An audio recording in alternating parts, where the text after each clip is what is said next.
This is episode number 9, and today I'm talking about how you can become immune to negativity and put strategies in place to ultimately help you live a more positive life.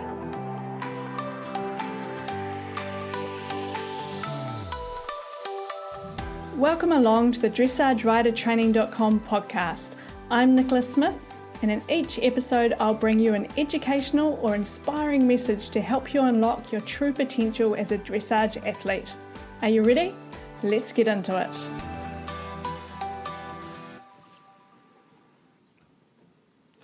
I'd like to paint a picture for you. Bear with me as I do, as I hope it'll give you a better understanding of how you can achieve your goals. Imagine 2 rooms. The first room is full of sick people. Everyone has the cold and flu, they're coughing and sneezing away. When you're taking care of your wellness through good sleep, quality food, movement, and have a strong immune system, healthy gut, you seem to be able to bounce those colds and flus away, and you seem to be able to walk out of that room having not been affected. However, when you're tired, run down, not eating correctly, and overstressed, you walk into that room and you catch the first virus or flu that hits you. Now, let's walk into our second room. This room is full of negative people. There's a negative vibe, negative ideas, discussions, gossiping. There's thoughts bouncing around from one person to the next. When you walk into that room feeling deflated, exhausted, overwhelmed, stressed, or generally lost about what you're doing, you let those thoughts and ideas in that room catch on to you. You even settle into that room and you get involved. You hang out there for a long time, feeling comfortably distracted from your reality. However, if you have a strong sense of purpose, you know what your goals are, you know what your boundaries are, where you're heading, and you're constantly working on your mindset, you can walk into that room and let negativity bounce away from you, like those colds and flus in the body that we had in the previous room. Negativity and thoughts are often external. We can catch them from the environments in which we place ourselves in. We can't always avoid these environments. They're always going to be around, but the way you practice your boundaries that you've set in place, which I talked about on the previous episode, and the way you keep your strength internally is about improving your mental wellness. And we can't avoid these environments. So we want to build our physical wellness. We also want to build and become resilient with our mental wellness as well. So just like you need to have a strong immune system to fight those colds and flus, you also need to have a strong immune mental strength as well. To be able to avoid being drawn into negativity and walking into those sorts of doors as minimally as possible, you're going to be able to set yourself up for success when you have strong boundaries in place. Both mental and physical wellness is a daily practice. It's not something that you can just switch on. Consistency and creating environments every day to nurture these things. When we don't, we can dig ourselves into deep holes of mental unwellness. It's the same with our physical well-being. Whether it's mental or physical, it's so much harder to climb yourself out the deeper the hole gets and the bigger it becomes. So, how do we build more mental wellness and build our mindset? Well, I like to define happiness as being content with who you are, with what you have, and knowing where you're heading. It's about being grateful for how far you've come, the journeys, your experiences, and who you are today. It's about what you've done, and it's also about knowing what path you personally are on. Because without clarity, we drift, we wander, we get frustrated, and we get annoyed with life in general. We think the grass is greener over the other side or other people, and we look at other people's circumstances versus looking at our own. A clear roadmap allows us to drive distraction-free and to get to our destination and enjoy the journey. So it's about knowing where you're heading that builds happiness and contentment. And when you know this and you've got strength within this, you don't look at other people and you don't get a case of comparisonitis because you're so content about where you're heading. So being positive and grateful isn't something that you do on occasion. If you want to foster that mindset wellness, it really is about consistency and strengthening that sort of muscle, working at it like any other muscle and surrounding yourself with environments that nurture that. You want to be making sure that you've got this on repeat. So creating lifestyle and habits that make it simpler and being really careful about the environments and the people in which you choose to place yourself into and around with consistency. That being said, there's always going to be circumstances where you put yourself into environments where it's not, but if you've got that strong bubble, you don't allow the negativity to come in. You've got that mental immuneness, strong immune mental health. Having strategies in place, though, can pull you out of trouble quickly when you do find yourself slip down, and it can get you back onto the path of success. So I want to share some of my tips to help you bring more focus into your mental well-being and bringing more fuel into your mindset so you can get a much more positive mindset and be much more happier and content about where you're going and what you're doing. So one of the big things to think about is showing gratitude for where you are right now. Understanding that gratitude has a huge impact in changing your mental state. They have done studies where they measure the highlights of your brain and what parts get highlighted up the most in terms of different emotions. And being grateful is one of the most powerful emotions that lights up parts of your brains, gets all the neural firings happening, that is incredibly powerful for changing your mindset. So no matter where you are, you can always find something to be grateful for, whether it's simply being grateful for having a healthy body or food on the table or 2 legs or a horse to ride. There's always something that you can be grateful for, and having more moments in your day when you're grateful is going to start to change your mindset as well. Next thing is to set goals about what you're wanting to achieve and put actionable steps in place that are going to help you to achieve these goals. So have a year plan, a 5-year plan, 12-year plan, then break it down 6 months, break it down to 3 months, break it down to weeks. Doesn't mean you have to stick to that diligently and things always change, but when you have a roadmap and you know where your destination is, you can get clarity. And you can always be pivoting on that roadmap to be able to get to where you're going, and you might get there sooner, but the power comes in that clarity and the destination of where you're wanting to head. And this can be broken down into your writing goals, your personal goals, financial goals, health goals. You can put them all into different brackets, but having that clear vision of what you're trying to achieve helps you be content about the actionable steps that you put in place. Next thing is understand that you are in control of what you want to achieve. It's up to you, no one else.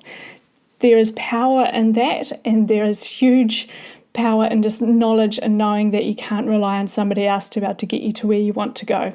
So reminding yourself of that and not hoping that it's going to come luckily falling down from a tree.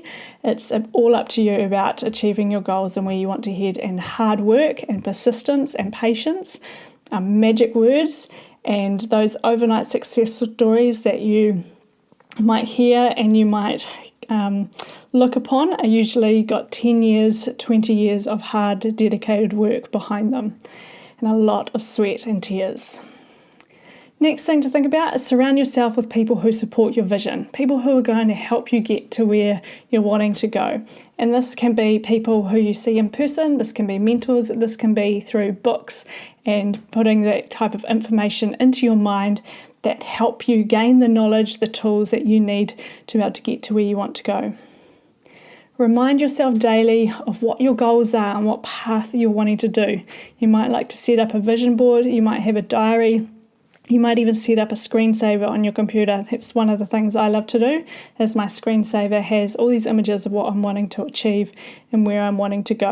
And it's a nice simple thing. I adjust it every now and then, and just putting in new things that I'm striving for and where I'm wanting to go. Get advice from people who can help you reach your goals.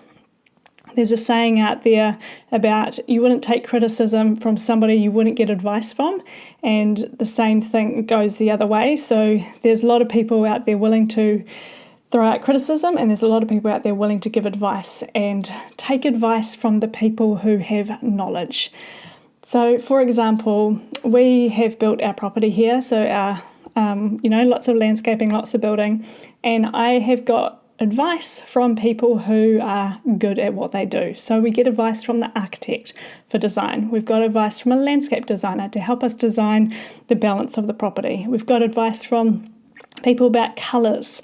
We've asked the specific people who do those specific things, who have a lot of knowledge in that area about what is the best thing to do. I don't want to put that all onto myself and think that I can do that, and then I don't want to ask the concrete grinder man about what sort of colours would be good in this room, because those two people don't really have a good mix. So you want to ask the people who have the right advice for what you're wanting to get knowledge on, and don't just get advice from people who may not have the answers that you are really looking for. I think you know what I mean on that one. Continue to grow and learn. So have a growth mindset. Keep searching for answers. Don't be closed-minded and think that you know everything. And one of the great things I love about riding and horses is that you have to continue to learn. Every horse teaches you something new. There is so many different ways to train horses, so it's about finding a way that works and sits right for you. And it's about building that relationship together. The same goes for all aspects of your life. Keep continuing to grow and learn and building that mental strength, that mental wellness, and keep surrounding yourself with ways so that you can keep growing and learning. Because there's so much to learn out there, and the more that you keep growing and learning, the more you become a student and the more exciting life becomes. Next thing is to become ridiculously passionate about something. Immerse yourself into it, and that's really easy to do obviously with horses because we are ridiculously passionate about it and something we love. So don't be lukewarm about it. Go all in and immerse yourself with it, to go deep into your passion and follow it with your full heart, because you never know where that may end, and then support yourself around that. So if riding is your full passion and you're super passionate about that, then surround yourself with ways that can support that. So and making sure that you are getting an environment that helps support that as well, and people that help support that too.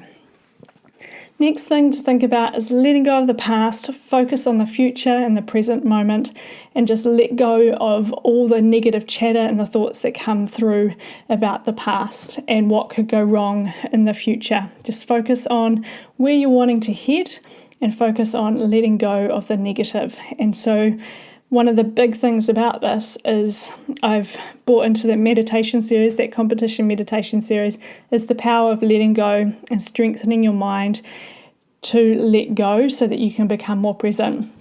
And this isn't something that comes naturally. It's something that needs to be strengthened and constantly reminded yourself of. I constantly throughout my day find myself thinking too much into the future, thinking about things of the past, worrying about other things. But what helps me stay content and focused throughout my day, what helps me have hugely productive days and stay on task, is the ability to let go, to stay in the moment and to constantly train that muscle to keep letting go and to keep staying on the path where I'm wanting to head. Next thing to think about is just to stay positive and be a positive influence to those around you. Share kindness, don't be negative, don't moan about other people. Just keep your thoughts and the negativity to yourself or within the walls of your house, and be that positive influence that shines and that you can spread that to others. Next thing is to back yourself 100%. If you aren't going to back yourself, who is? And then lastly, the last step to help you build more wellness is to simply repeat all of these steps daily. It's a daily practice, so surround yourself with ways and tools that you can continue to build your mental wellness so you can become more immune to negativity. Just as you are what you eat, you are also how you move your body, and you are equally what you place in what the environment is that you place your body into. So if your environment that you place yourself and your mind into, it's constantly sabotaged with trash TV, terrible things on the news, terrible gossip, people who are constantly moaning and annoying, and you are constantly then on social media scrolling and getting a case of just comparing and all of those things there, that is not building a strong mental wellness. So flip it around, start to think about how you can build more mental wellness, strengthen your mindset, give your mind fuel that helps it become strong, and simply repeat this daily.